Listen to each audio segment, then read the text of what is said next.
think of this as the year-end party. Everybody's tired from a long, hard season of racing, and we've all got together at the Phoenix Speedway so that we can all let off a little steam, maybe bump into each other a little bit and have some fun. This is Chris Catman Turner here, trying to take you through the rest of the evening relatively unscathed. What a night of racing we've had from Interlagos, with Danny Henney being crowned our Season 2 champion, with David Hatton putting in a wonderful performance to come in second, relinquishing his crown from last year. I've had a wonderful time this year, and we have one to go. So this is the Phoenix Raceway. We're giving the Formula Renault a send-off in its final race. We've just got the Formula Renaults, no other cars this evening, and it's a bit of a slipstream fest. We've got the Phoenix Raceway. It is a 1 mile oval. It was established in 1964 and has held NASCAR Cup Series and the Xfinity Series since then. It's only got 4 turns, and 2 of those are kind of amalgamated into one. So it's really a tri-oval, if I'm perfectly honest with you.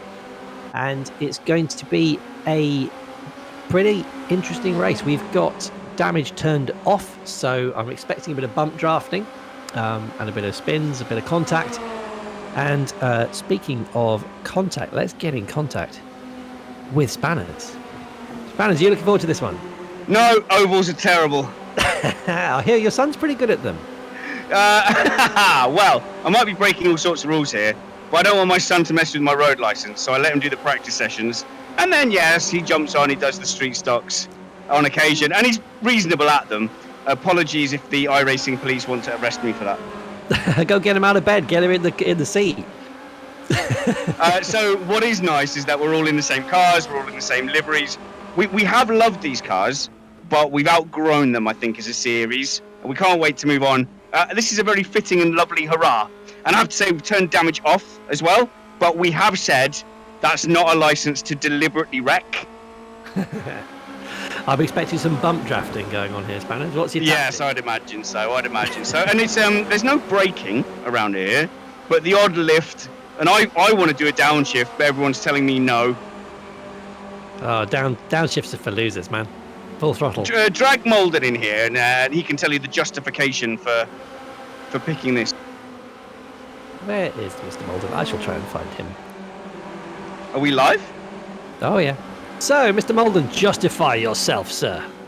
Oh, he's kicked himself back out again. He does not want to talk to us. Excellent. Okay, that's fine.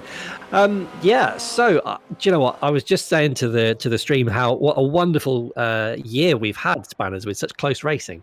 Oh, it's been amazing. And the thing with this series is there's fights all the way through. So even if you turn up to a track and go, oh, I'm just not feeling it this track, you know you can have a great battle in 20th or even 30th with respectful racers. And that's been the joy of this series. Email me spannersready@gmail.com if you're an iRacer and you want to get involved. And you're not a knobhead. We have a strict no knobhead. That is the crucial bit of it. And you know what? We have a bit of a waiting list as well for it. But if you want to get on that waiting list, please email in. We would love to hear from you. Yeah, and even if you don't get into the main series, we have loads of other iRacing activities. So do get in touch. Catman, I'm going to dip out and enjoy this crash fest with the rest of the guys. But do feel free to drag me back in and drag in any of the drivers or panelists. Ah, that sounds good to me. I will see you on the other side. Booyah.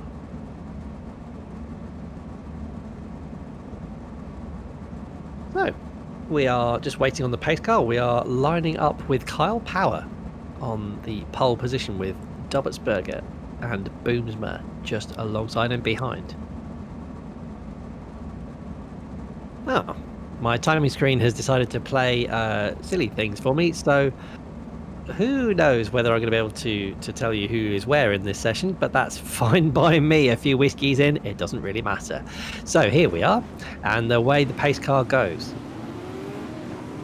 That does look like Luca Harrison almost crashing into the back of the pace car, which is always a fun thing. Very few, you would join an alumnus of very few distinguished drivers Speaking of Interlagos, where we just were, we did have Nick Heidfeld do that a few years ago, so he would be joining him. Now, I believe we will have 2 laps behind the pace car before we finally get underway. And the lovely silver reflective livery there of Harrison, and that Ace of Spades livery of Dubbetsberger lining up alongside. Carl Power actually lined up 4th, with Danny Henney somehow in that Schumacher livery coming up in P3. He's fast no matter what. I suppose, you know, there's not too many corners here, so if you can keep your throttle nailed, you should be fine. But he's got to keep out of trouble, which was not what he managed to do this evening. So we shall see. Oh, and it was only 1 light because that was a green light. Surprises all round. So here we go. We've got Harrison coming up on Hatton, sorry, coming up the inside of Power, and we got Power is there. Henney is right behind Dubbetsberger, who's in the slipstream of Harrison. Here we go.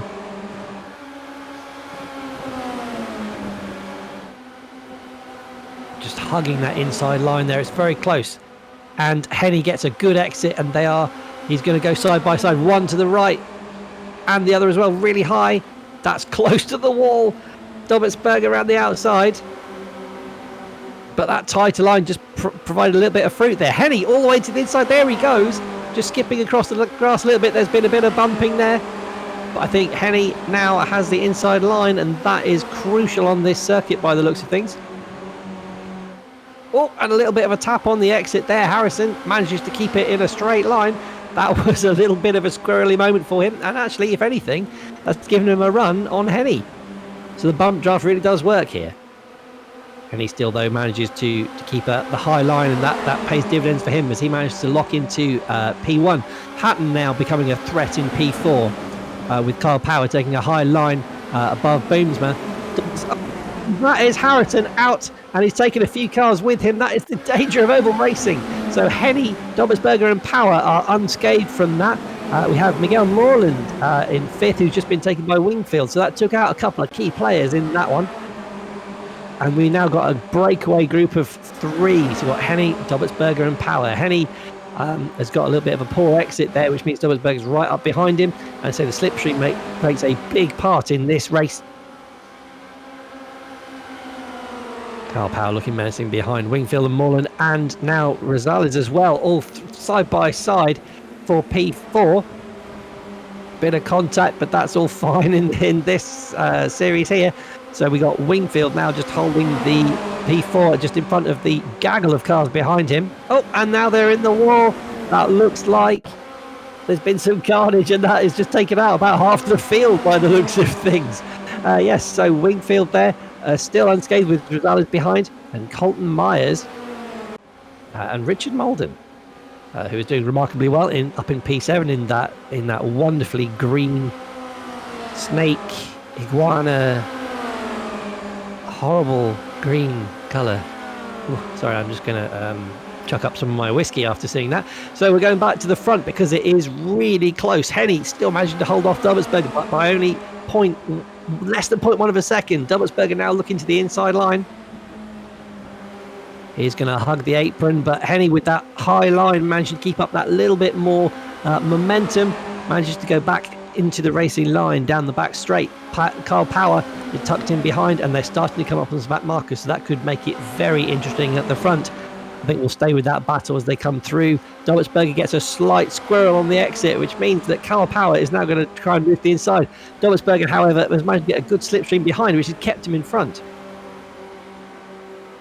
I think if I keep at that tempo for the rest of the race, I'm going to have a bit of a heart attack, so we'll try and bring it back down again. So this is lap 8 of 33. It goes by very quickly on an oval, though.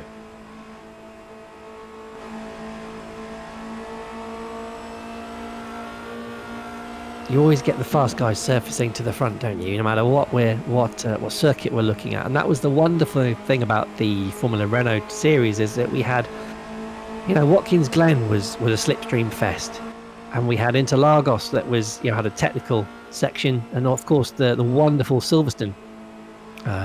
They're just such different circuits, and the same guys were coming up to the front and just showing their absolute class, and we've got the same again this evening with the really fast runners still able to make it. People take a little bit of a condescending attitude to oval racing, but just to get serious for a moment, the guys who really can make these cars work show an incredible amount of talent, just keep that momentum going and keep the car dancing through the fast corners. It's just absolutely phenomenal to watch, and we're being treated to a demonstration of it this evening with these top three, with Henny, Derbitzberger and Power. They like I say, these guys just phenomenal, and they're coming up on some back markers who are dicing, so this is going to get very interesting very quickly. Derbitzberger has a look to the inside. Now there's a gaggle right in front of them. Henny has to check up a bit. He goes to the outside, threading the needle there. He's going to have to go up between the wall and the back marker. So far he's kept it clean. How did he manage to find that gap? Derbitzberger trying to go around the outside and follow him, with Carl Power also keeping very, very close. Derbitzberger checks up, and then that's given Power a run on him. He's going to go to the outside. Derbitzberger gets the slipstream on the back marker though. Hope he sees he's there. Yes, he does. He maintains the high line, and they haven't lost too much to Henny. It's given him a slight breathing space, but there's two cars fighting side by side in front of him, so he's going to get bulked by those two.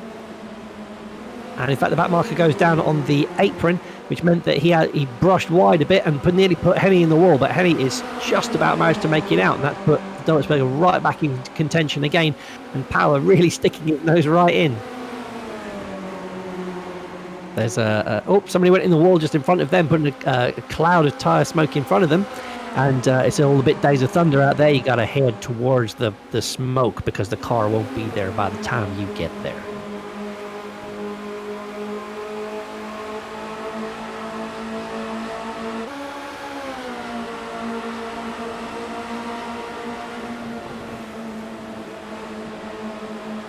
Derbitzberger looking very menacing there behind Henny, as that marker gives them plenty of room.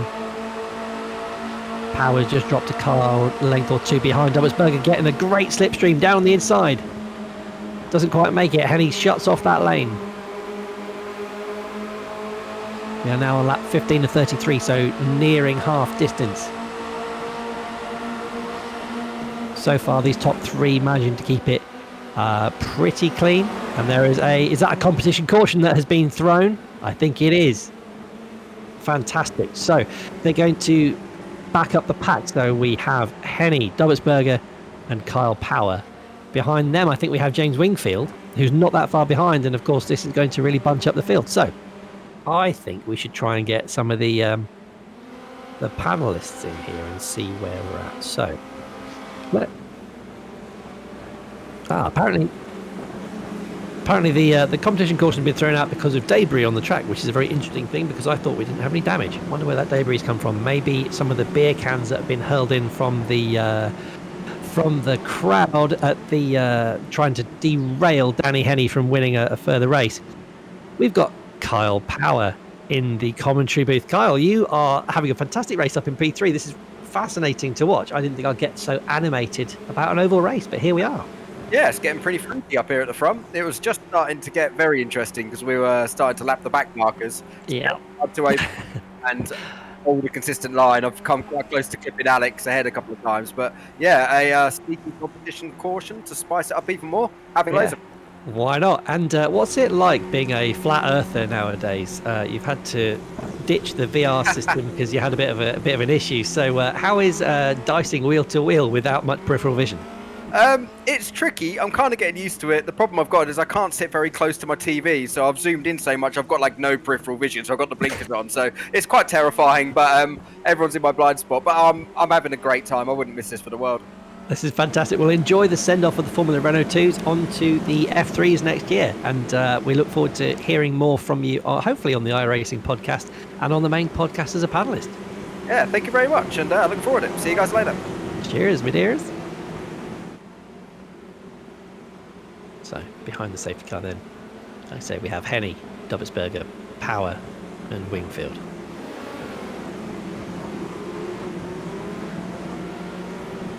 And we have Spanner. Extra tech time. We have Spanners back in the booth. So how are you getting on there? So that was a perfectly legitimate yellow flag. There was very dangerous debris on the track.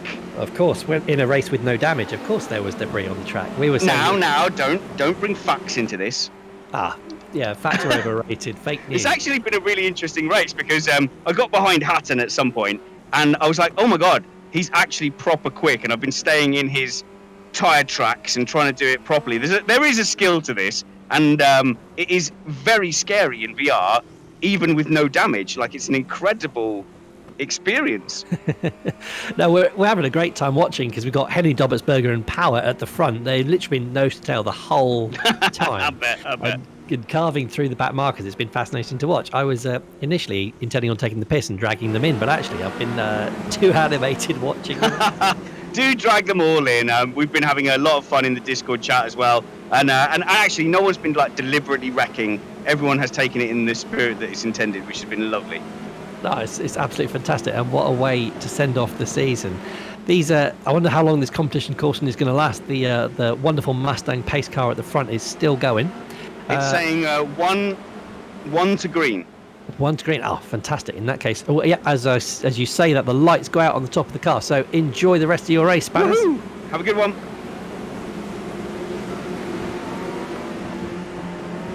They're just coming down the back straight now, so we should be having that pace car going in fairly shortly. They're lining up 2 by 2 down the back straight, with Dobertsberg getting very close to Henny, just putting the frighteners on him a little bit, see if they can get him in, and Carl Power right up there as well. Watch out for Wingfield, he's a fast guy, he's up on the outside lane. In goes a pace car. Henny gets a great jump there, and Dobertsberger gets a little bit sidetracked from that, which means that Carl Power is going to look to the inside. I don't think he's going to make it this time because Dobertsberger makes use of that slipstream. In fact, Dobertsberger gets a great tight line into that first corner. That means that he could be looking at see if he can get past Henny. Meanwhile, behind him, Carl Power is under pressure from James Wingfield. Nothing doing so far. In fact, Carl Power has dropped back a little bit. He's about half a second behind. Dobertsberger, he gets a little bit high on the exit there. Means he's not going to make an indent this time. Wingfield going to the inside of Power. Can he make it stick? Power has to take to the high line, but he can carry a bit more momentum through there. So Wingfield does manage to back out of that one. And it then settles down a little bit. Dobertsberger has managed to almost miss the toe from Henny this time. So Henny is making an impact, and already we're catching up with some back markers. They must have had that is Trumpets that were going past there, as he must have had a bit of an incident going through. Got Carl Power now taking it up behind, and Wingfield somehow nearly doesn't make it past Trumpets, and has to take the high line and goes very close to the wall.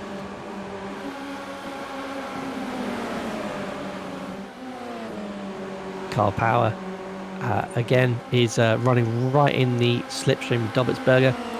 This is a fascinating race between the top three here. I think they're starting to pull away again, and there's a spinner right in front, but luckily the three of them managed to avoid that incident. But I think Dobertsberger did check up a little bit because Power's got a little bit of a run. He's going to the outside. There's no room there. There is no room there, Kyle. You watch out because that wall looms large on the outside. Dobertsberger gets 2 wheels on the apron that puts him a little bit squirrel on the exit. Carl Power now switches to the inside. And Dobertsberger gives him the squeeze, just enough room there for 2 cars to go through in their lanes. Carl Power has to lift off the top, and there's cars everywhere in front of them, but somehow they managed to get through. That was astonishing there. Cars left and right, but the three of them have made it through. So we still have Danny Henning 6/10 ahead of Dobertsberger and Power. Wingfield still in 4th, and in fact he is in the slipstream of one of the back markers, with Rosales trying to catch up as well. So they are by no means out of this race. They've got a bit of gap ahead of them now, so there's a chance to settle down. So yeah, it's Henny, Dobertsberger and Power, all separated by a second. Then Wingfield, Rosales, who are side by side with Ed Shelley a little bit further back. So I think the top 5 have made a little breakaway group here. And if we run green to the end, so we have lap 26 out of 34, I think that's going to be. Oh, and Rosales, and he's tucked Wingfield at the back, but he's managed somehow, both of them keep it on the black stuff and out of that big blue wall that was looming large on the outside. Wingfield must have been millimetres from that wall. But they somehow managed to stay pointing in the right direction in this race. Meanwhile, Carl Power goes to the inside of Dommelsberger. There's cars left, right, and centre. They managed to split one of them. There's a car rolling in front of them, but they still avoid that. That was incredible. That was a flipping Jordan. I have no idea how they managed that. They are still tied to each other as they go through. This is fantastic racing. I'm glad that there's no yellow flags for all those flying cars, because I don't want to interrupt this. This is amazing. Danny Henny still out in front, a second now ahead. Those two, Dommelsberger and Power, are still absolutely neck and neck. Power goes to the inside. Nope, there's no room there, matey. Dommelsberger slices down to the apron, comes back up again, taking the racing line, but that has given Power a bit of a run. He's now heading to the outside. Where's he going to go? Is that going to be enough? I don't think he's got a nose in front. That should keep Dommelsberger on the inside. And we are suddenly changed to the final lap. That means that gives this little battle here. They're side by side. This gives this ultimate momentum. And in fact, Power has breezed ahead of Dommelsberger in a fantastic move. Has Dommelsberger given up? Because he has dropped right back. Was that the end of the race? Oh, it was the end. How did that happen? I had 4 more laps, but that so that's it. That was amazing. So at the end of that race, I think we had Kyle Power missing out on P2 by 300ths of a second. That was, what a way to finish this season, and they've all gone a bit mad now. Let's take this Formula Renault 2 car and put it on the fire, send it down the river in a Viking funeral. What a wonderful season we have had. I am going to miss this, but don't worry, we're coming back with the Formula Renault. No, not Formula Renault. Oh, that was a great way to send that off. So let me start that again. We are doing donuts on the start-finish straight, and what a wonderful way to send off this Formula Renault 2 car. But don't worry, we'll be back with the Formula 3 next season. Join us then. This has been Missed Apex.